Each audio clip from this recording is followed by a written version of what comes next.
So we're here. The big day is fastly approaching. Connoisseurs of Hip Hop, the interviews, the book is on its way this Friday. Amazon.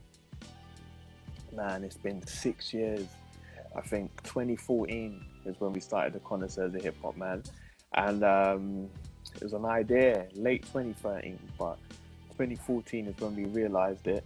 And yeah, so, you know, after the journey of being a live radio show and yeah, we then moved into, decision was made to go do this book, and here we are. Like, the book is finished and we're getting ready to release it. Just waiting for Tom. Tom, if you're watching this, ads, man, add. I've requested ads. Accept my request.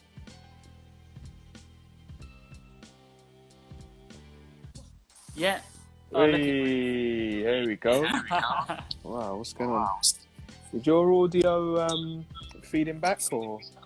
A little. Maybe I should put my headphones in. Yeah, because I'm hearing the echo. It's a bit odd. Okay. Sick. Got my trusty headphones. And never leave my side. Yeah, I'm thinking going forward, I'm going to be fully headphone guy, because I noticed when I interviewed Black Twang, his vocal projection was a lot louder than mine. And so I was just like, yep, okay, that's the way forward, man. We're going to be doing this. Right. So, yeah. So as the people start to come in, man, we're just going to, you know, introduce. This is the first officially head-to-head on the Connoisseurs of Hip Hop, man. So this is going to be a series of interviews, conversations, discussions that are going to be taking place on a weekly basis, talking all things hip hop, albums, going behind the scenes, the process of putting projects together, and yeah, all that good stuff, man. So that's what we're going to be doing going forward. Yes. You know, you're going to see a lot of your favorite UK hip hop artists coming through. Hopefully some international artists as well. So, you know, should be a lot of fun, man.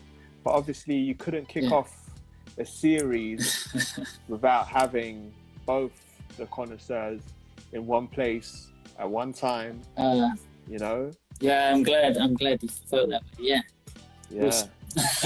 So, yeah. It's an honor as well to be kicking it off. Yeah, you know, so this is a series for so many famous people.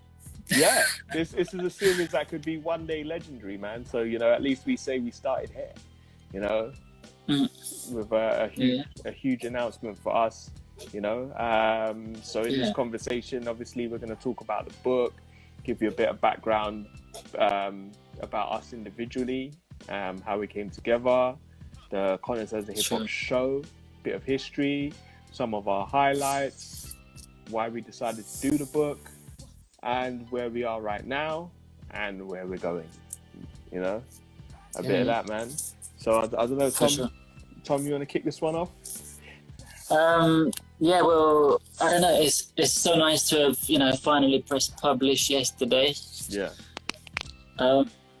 It's been a long time coming. I mean, I guess it was, you know, it was your idea in the beginning.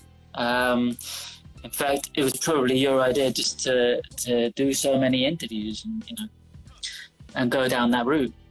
But the idea of actually doing a book, you know, I guess it was just maybe something you sort of proposition, just thinking, no, probably just say it, nah, forget it. And that'll be it. But, you know, here we are, like, however many, I guess it's got years. Yeah. Since the seed was planted. And it's actually come to fruition. And one thing I remember is actually like doing quite a lot of the transcribing. Just like in quiet moments at work, like if I had to take a bus somewhere or something, But if you don't know, I teach English when I'm not doing music. You know, often. So Tom, 1 second, man. We're having a bit of audio, man. You might have to take your headphones out, maybe, or. Oh, really? Yeah, because it's. So anyway. Go on then. Yeah, much better. Go on. So anyway, yeah. Just like, you know, if a student doesn't turn up for like 20 minutes or something, I'll be there like transcribing audios, using every little minute spare that I've got. I guess because I've got a little daughter as well who takes up the rest of my time, you know. Yeah.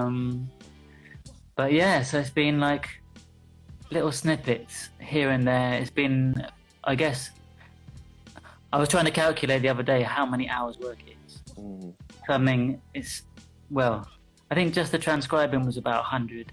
Wow. Maybe more. Gosh.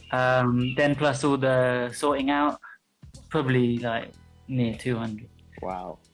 So that's, yeah, it's like doing a thesis or something, you know, or studying for your final. Yeah. Putting a, and doing a book. And through all the transcribing, did it make you look at any of the interviews differently? Did you pick up on anything you might have missed at the time when we conducted the interviews? Oh yeah, because like sometimes when we were doing those interviews, it was like, well, for some of them I wasn't even there. And when we ran it on the shows, I was probably like looking for the next tracks I was going to play, or chatting to the artist we had in the studio or something, and I was like not even paying attention to the interview running. So yeah, some of them I was like hearing them for the first time. Right. But yeah, there was the whole vetting process. I had to listen to them all first, see if they were worth actually transcribing. Because I guess there were a few that I didn't, where I thought, oh, we didn't get that artist at a good moment. You could see he was constantly in a rush to get off, do something, or we just didn't get very much from them. So yeah, it is really like it's not just a very interesting and diverse batch of artists. It's some of the best interviews that we did. Yeah. And I don't know how many we did in total, like in the 5-year span, man. But we must have got at least in the hundreds, at least, And I guess I'd say it was your decision really to narrow it down to like a strong 20, isn't it? Yeah, I quite like the way we did that. I quite like the thinness of the volume as well. I get scared by a book that's too fat. Puts me off. I don't mind reading. I read. I quite enjoy reading. When I've got the time. Yeah. Although I find nowadays reading often loses out to music production and scratching practice. and podcasts. There's always something else musical that I end up doing instead. But no, I love a good read actually. If I'm on holiday or something, it's really relaxing. And I think these interviews, this little book we've done, is fantastic because you can really just dip in and out of it. It's very digestible chunks. Yeah. And you know what's quite interesting as well, actually? This week I've had my son, my 10-year-old, has been reading the book, and he's like, I think he's got to about 180 pages in right now. And he's just been whizzing through it, man. And the thing is, he has no interest in hip-hop. So I was asking him today, I was like, so what is it that keeps you so captivating? He's just like, it's fascinating. Just to learn about these artists. He has no idea who they are. But he just enjoyed, maybe partly motivated because his dad's book. But I mean, that's just like, he's on it at the moment, which I was just like, wow, flabbergasted. But it's good because it shows me that it's very accessible. For all ages.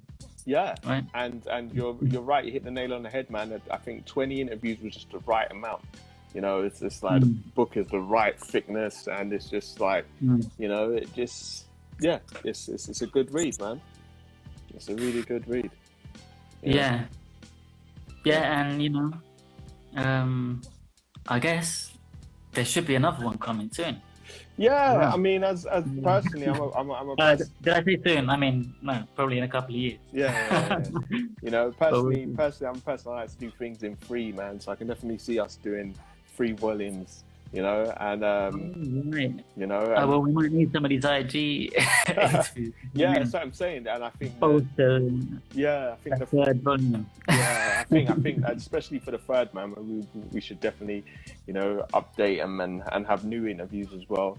You know, a mixture of classic and new.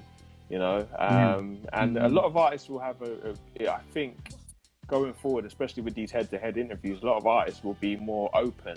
You know, because there's fewer ways to really, you know, promote your music, and I notice a lot more artists are up for doing interviews now, because obviously exposure's exposure, you know, to different audiences. Yeah. So, yeah, man. So it definitely looks good going forward. Yeah, man. For sure. Yeah. Plus, you're doing more and more interviews, man. You're getting better. Well, people know you on the circuit now. Yeah, I mean, I'm working alongside I Am Hip Hop magazine, so I've been fortunate enough to still be able to do some interviews. People like R.A. the Rugged Man and Black Twang, and who else did I do? I did another one as well. I don't remember who it was, but yeah. So just trying to keep active, man, and you know, just keep sharpening the steel, and yeah, having great conversations with creative minds and legends, and you know, that's it. And you see maybe like your favorite artist in a different light. Yeah, like I don't know, I for example, all right, Fred.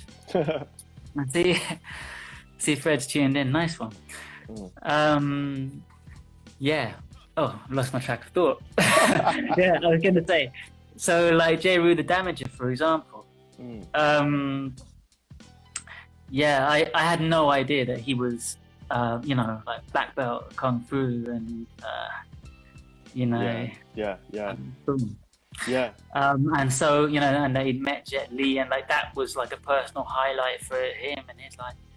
And you know, I don't know, just all that side of it, the side that you never really hear about. Yeah, it's that human side that doesn't come across really in the music, or even I would say even some of the written interviews that we read from these artists. You know, just being in a room with them and just having a chat. You know, I mean, one thing I would say about interviews: the questions are never really invasive. I do that intentionally. It's never about gossip. We just talk about the music. You know, right? That's the most important thing, the music. And, and wherever that conversation goes is where it goes. But we usually get some, you know, some antidotes or some clever.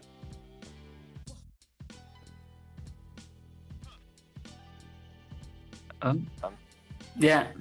Well, yeah. I mean, sometimes there might be like a touchy subject with an artist that you're interviewing, and you have to kind of tiptoe around it. Maybe dip a toe in. See if it was a sensitive spot, and then know whether you can still go down that line or not. And near it. And you notice like some artists are really passionate about their music, man. And then a lot of the songs that they make have stories behind them. You know, some are quite personal. You know, the artist might have been going through some stuff in their personal life that has brought out certain, you know, creative elements that they've incorporated in the music. You know, I've done interviews where the artist has broken down and cried. You know, and it's so it just goes to show you, man. You see a different side to the passion as well, man. And hopefully, you know, that's what comes across in the interviews. Even like in the Pete Rock interview, you know, there was one of those moments, right, where he was almost crying. You know, like just remembering Heavy D and how Heavy D kind of brought him through.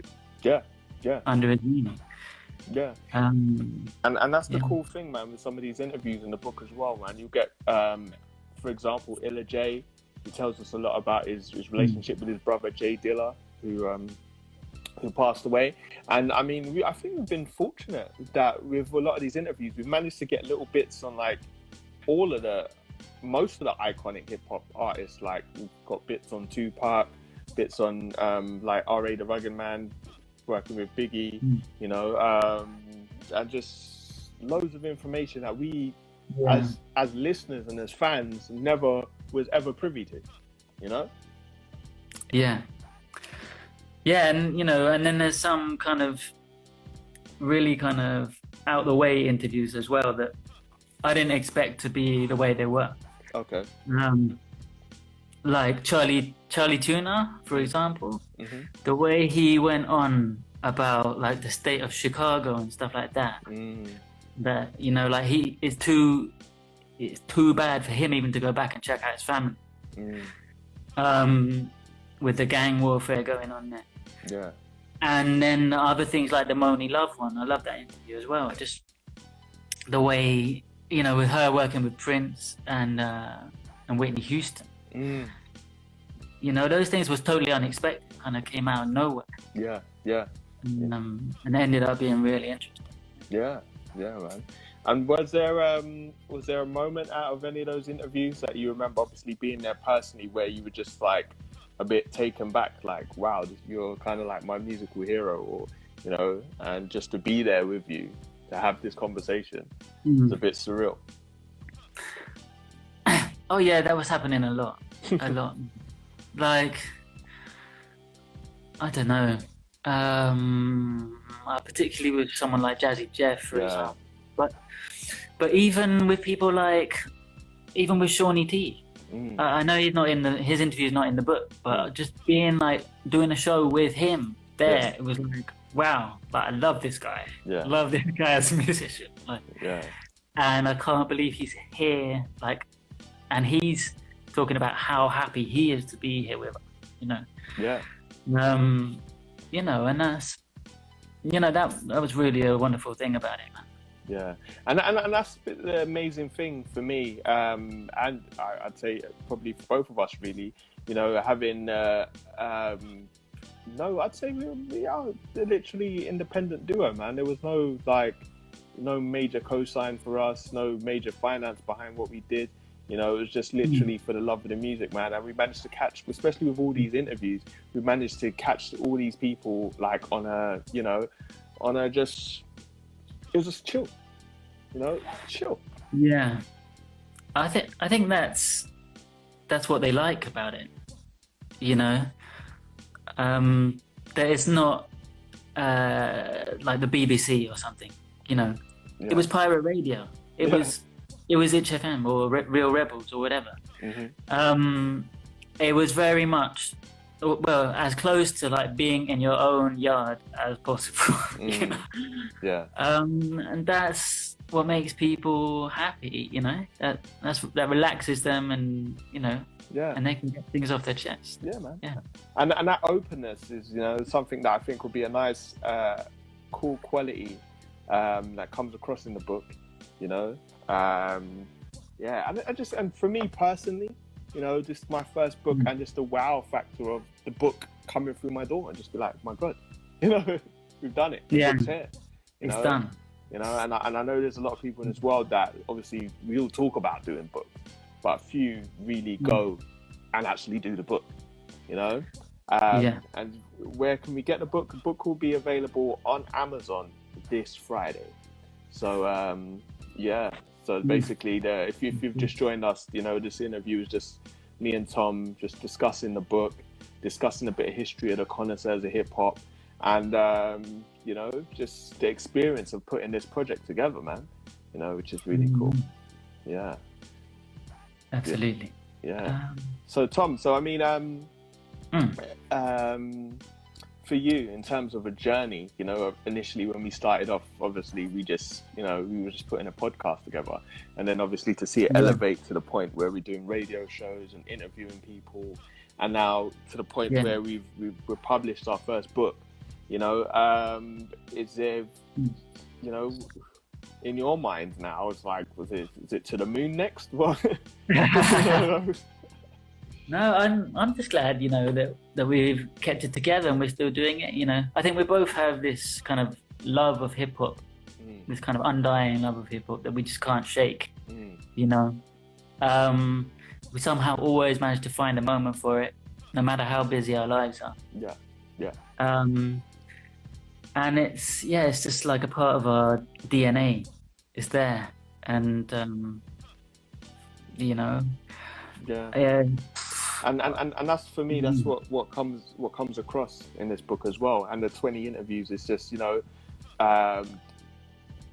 it's just having a good time, man, talking to these artists and getting across their passion, our passion, you know. And anybody that just picks up this book, whether you're a real hip-hop head, die-hard hip-hop fan, or just someone just you know, has an interest, you know, it's got a little bit in there for everybody, you know. And I think what I enjoy about it is the variety of interviews, you know.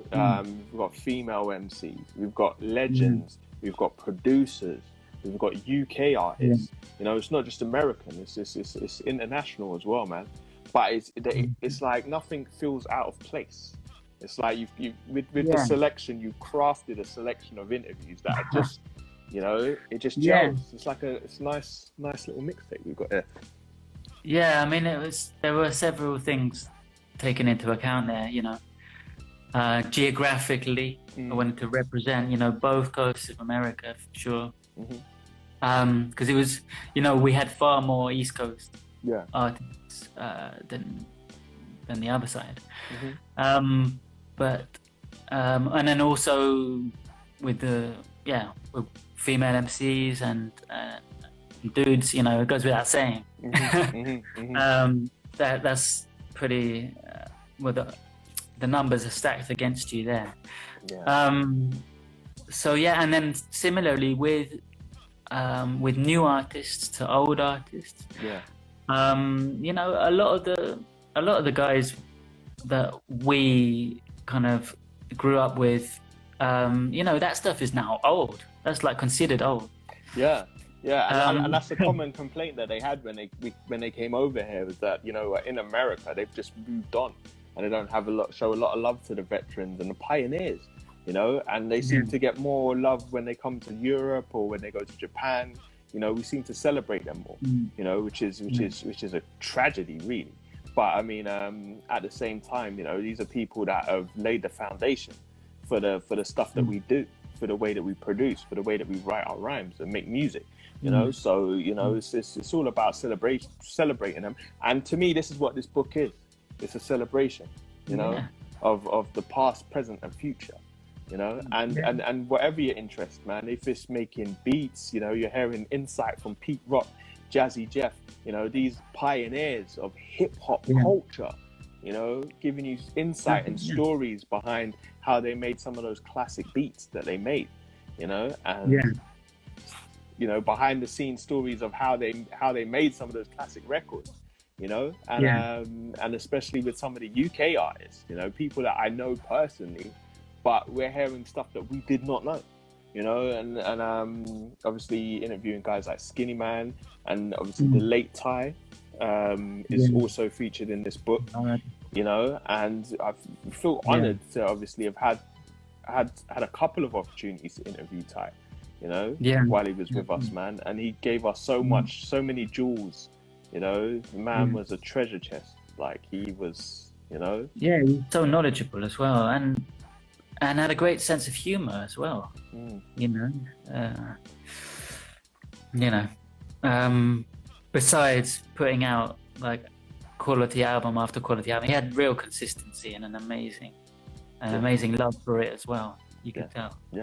And obviously, sadly, that's our first posthumous interview. But you know, so I definitely feel honoured that he definitely gave us the time to sit down and chop it up with us, man.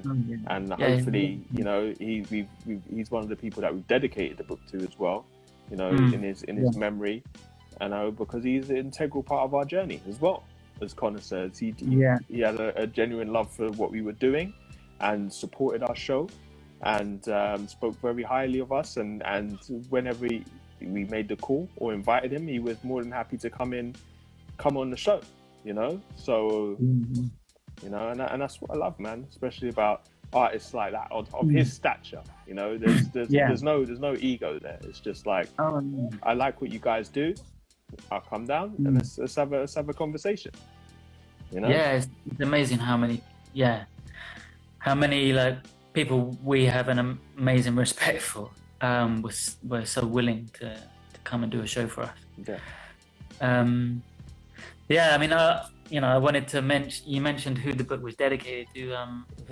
Of course, Spiller's on there as well. Yeah. The interview he did with the Far Side. Yes. So yeah, check that one, and then of course it's also dedicated to my dad, who brought us together, I guess. Yeah. So yeah, man. So you know that's you know, that's I guess the more you look into it, there's a lot of depth to what we're doing, or what we've done, and what we've accomplished, you know, and so that's one of the beautiful things about this book as well, man. It is almost like a testament of that journey, and obviously your father, Spiller, Ty, all made contributions to, you know, to our legacy, man. And you have a question. How did you two decide who to interview in this book, and why? I can answer that one. Oh, Well, basically, all the people we decided to interview was like the artists that are passing through London that week, doing gigs. You know, we'd be like, right, who's in London this week? Who's flown over? Yeah. You know? Yeah. And where are they playing? And can we get down there and put the dictaphone to them? Yeah. And you know, yeah. That was kind of how we did it. Yeah, and as obviously, as we mentioned earlier in the interview, man, we over the 5-year span we amassed about 150 maybe interviews that we like, a lot of interviews that we've conducted, and I think the decision was made that we had all these interviews. You know, you know, what's another way we can showcase these interviews? Because some of them were really deep, some of them were really insightful. You know, and I think we managed to narrow it down to the first batch of 20, and obviously Tom obviously made the selection, the cohesive selection of the 20 that we were going to choose to highlight in the first book, and you know, we basically ran with it, and that was the decision that was made. So we've gone with a lot of the obviously out the gate, we've gone with a lot of the big names like your Chuck D's, DJ Jazzy Jeff, Pete Rock, Raw Digger.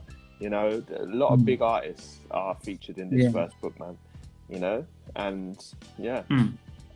Yeah, I think that's key as well, you know, because, you know, names do draw attention. Let's be honest, you know, people are more interested to know about the big artists, I guess.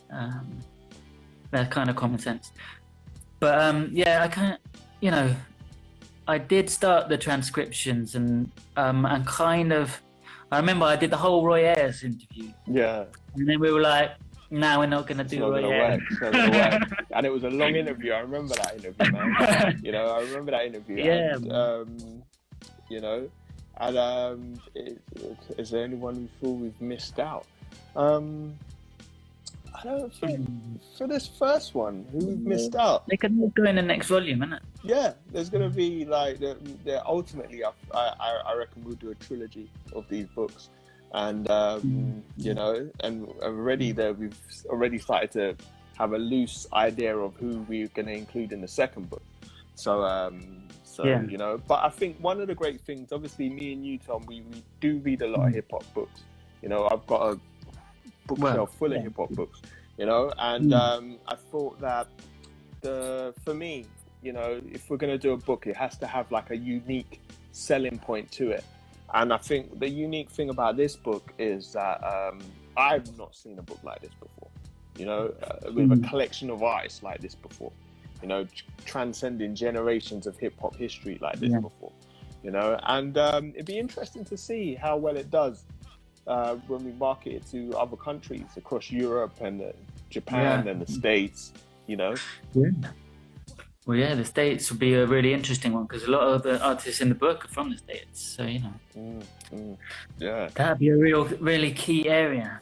Yeah. And it's 250 million population. So, There you go, man.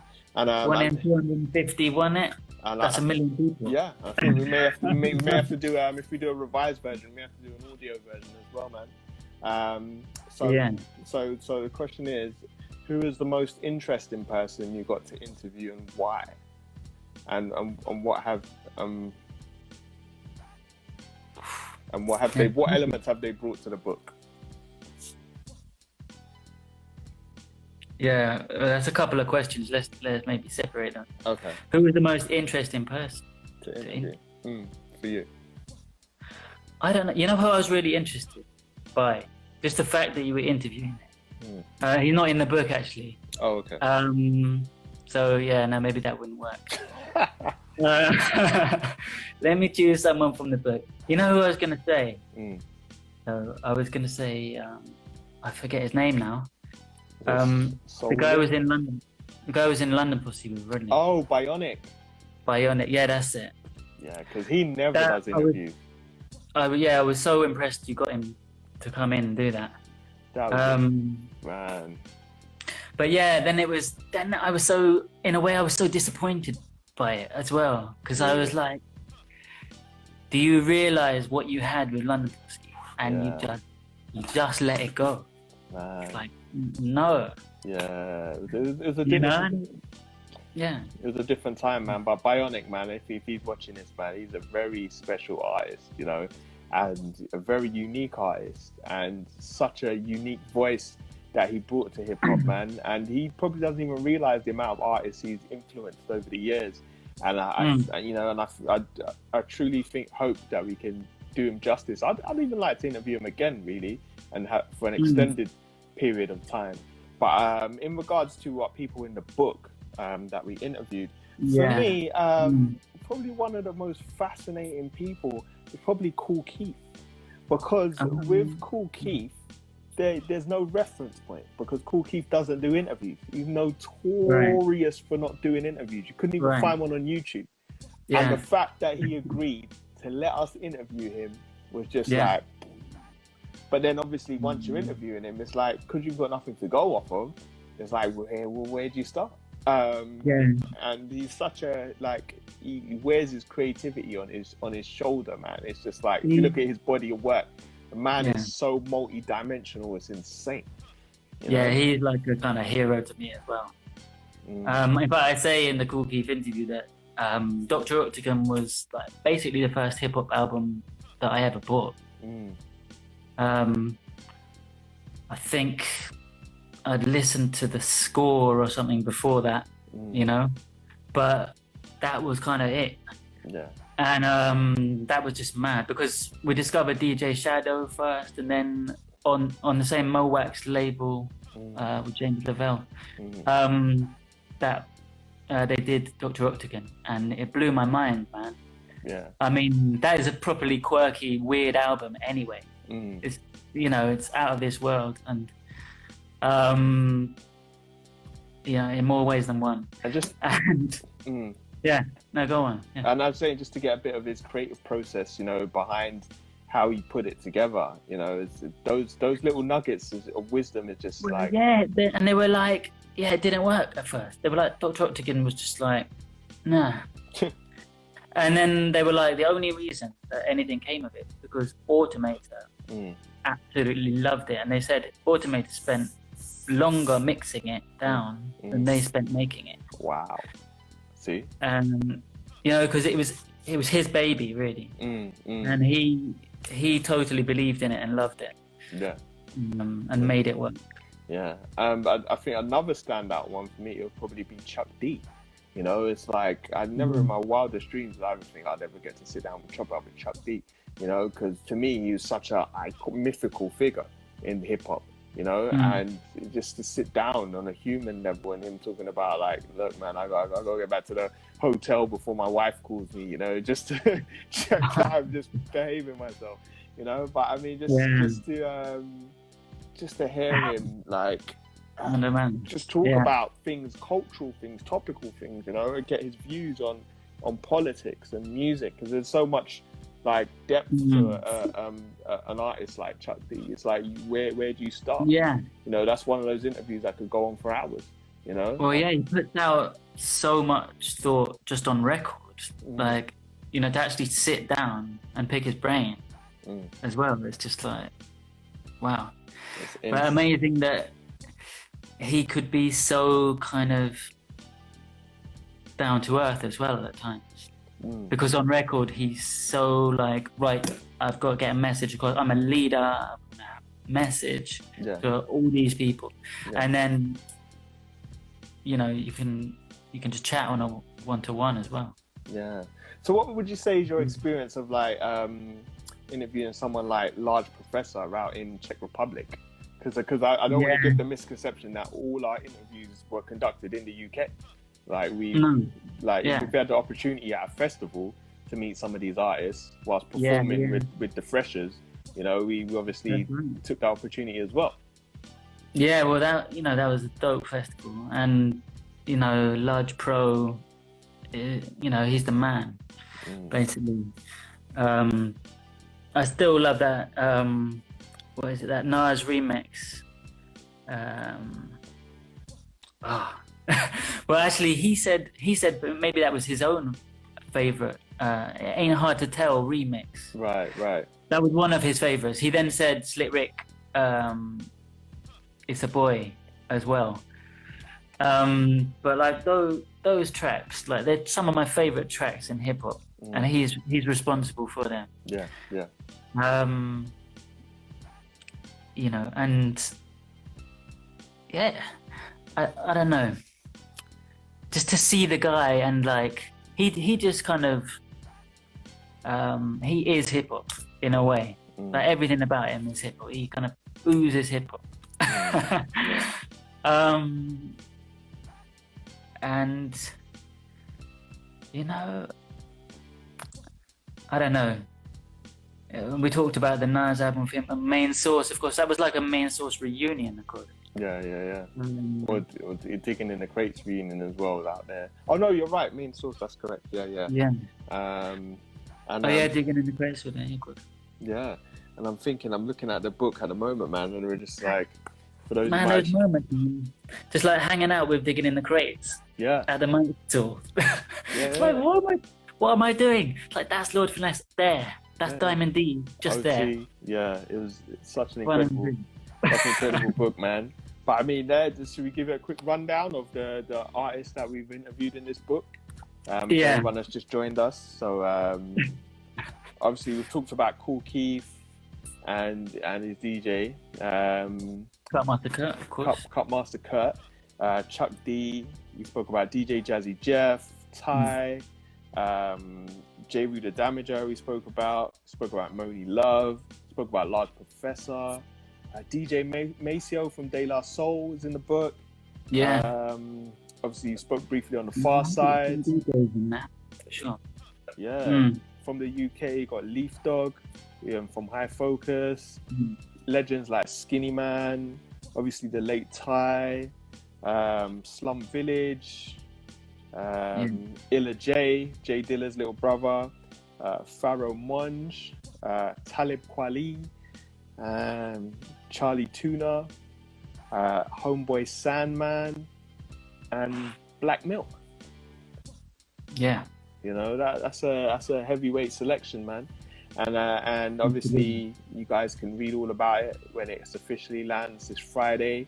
You can get it digitally, you can get it physically from Amazon, right? Yeah. And we're gonna do some on the website as well. We'll do some on the website, connoisseursofhiphop.com. And Disorder. Disorder's up for stocking it. Okay. So suspect packages. I don't know. I want to kind of keep it a little exclusive. I don't want to put it in too many spots. Suspect packages. Yeah.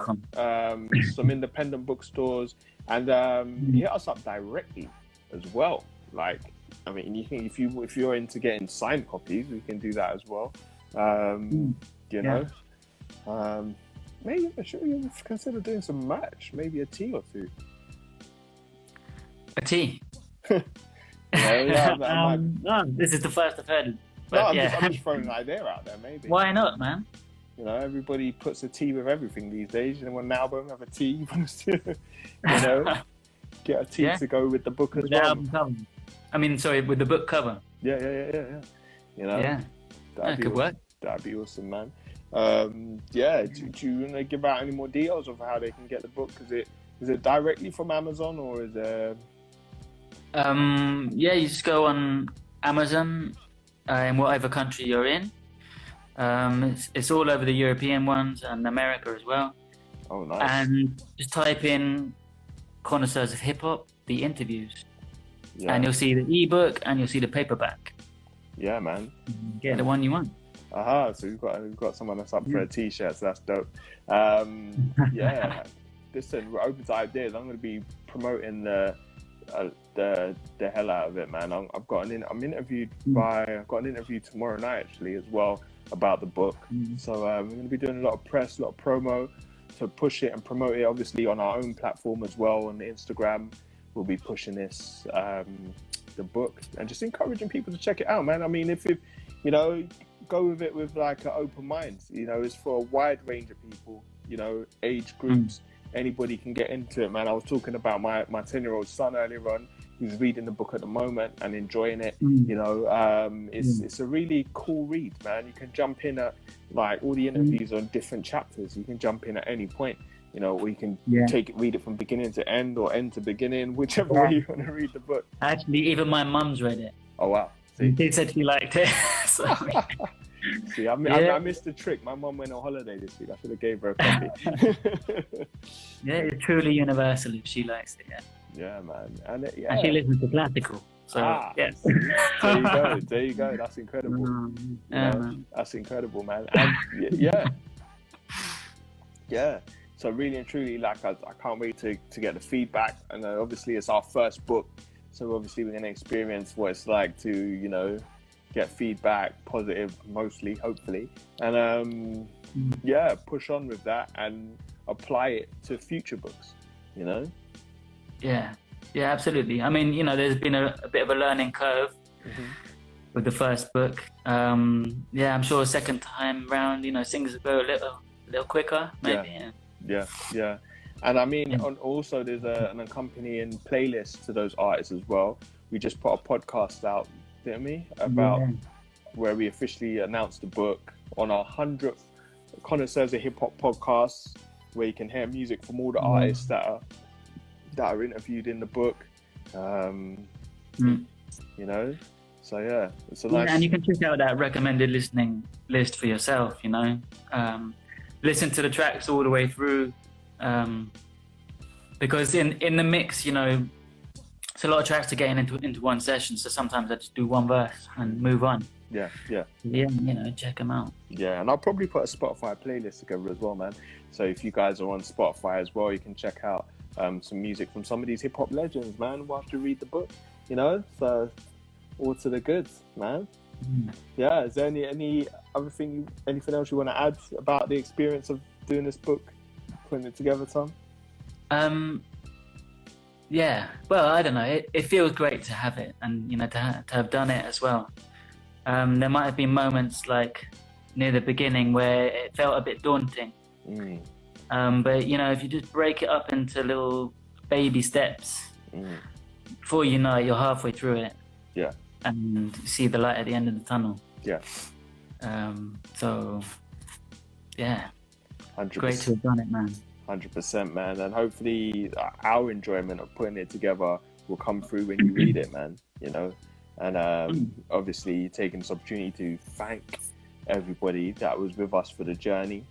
Thank all the artists that gave up their time to kick it with us, you know, and that's something that we will never forget, you know.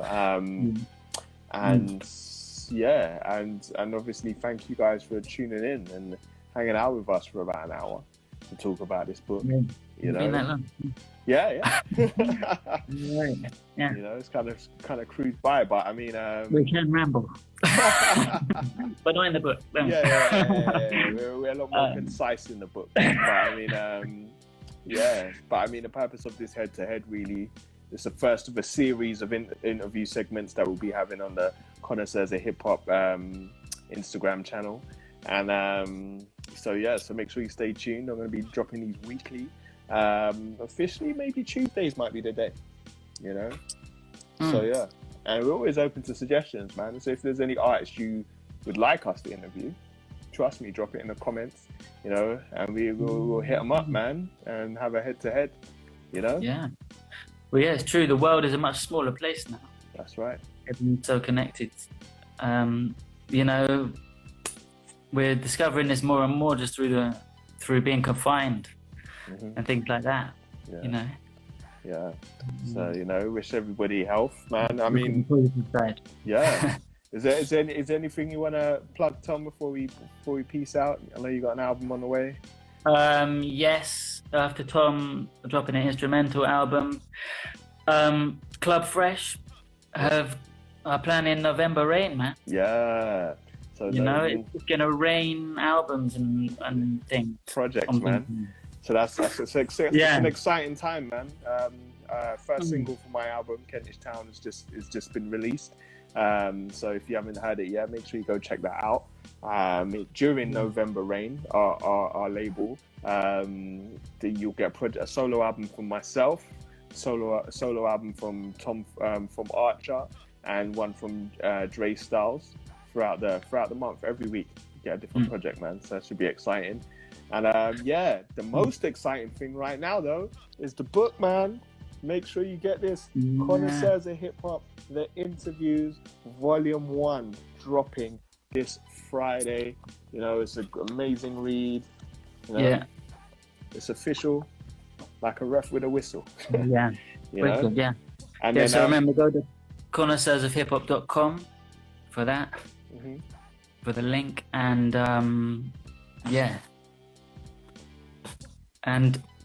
and check out that stuff coming on Club Fresh as well. Yeah. You can go to clubfresh.com for that as well. Awesome. And I think I'm gonna have to go quickly put a t-shirt together as well for promotional tees. It, man. You Why know? not? And throw the whole hog on it, man. Yeah. And obviously on top of that, we're still doing a Connoisseurs of Hip Hop podcast every month with my man DJ Tom Foolery Beats. And so constantly putting out content, man. Keeping on the pulse. Keeping on the pulse, of course. And I'm gonna officially put some time into the YouTube channel as well and try and get that up and running. And just keep hitting you guys with more Connoisseurs of Hip Hop content, man. Well, hip hop is still so much, very much alive, and I'm amazed by how much dope content comes out every month. You know, it's barely possible to cram it all into a show sometimes. You know, but so try as we must. You know, it ups the quality. You know, all good, man. All good. So cool. So all right. Once again, thank you guys for locking in, man. And join us again for the head-to-head. Make sure you get the book this Friday, man. Yeah, man. Any last words, Tom? No, that's it, really. Just great to be doing this with you, man. And and good luck with all the forthcoming interviews. Yeah, thank you. Awesome. ID Live. Yeah, most definitely, man. Real talk, man. So, guys, until next time, continue to spin those classics non-stop. And from the Connoisseurs of Hip Hop, SKANDOUZ, alongside Tom Foolery Beats. All right, peace.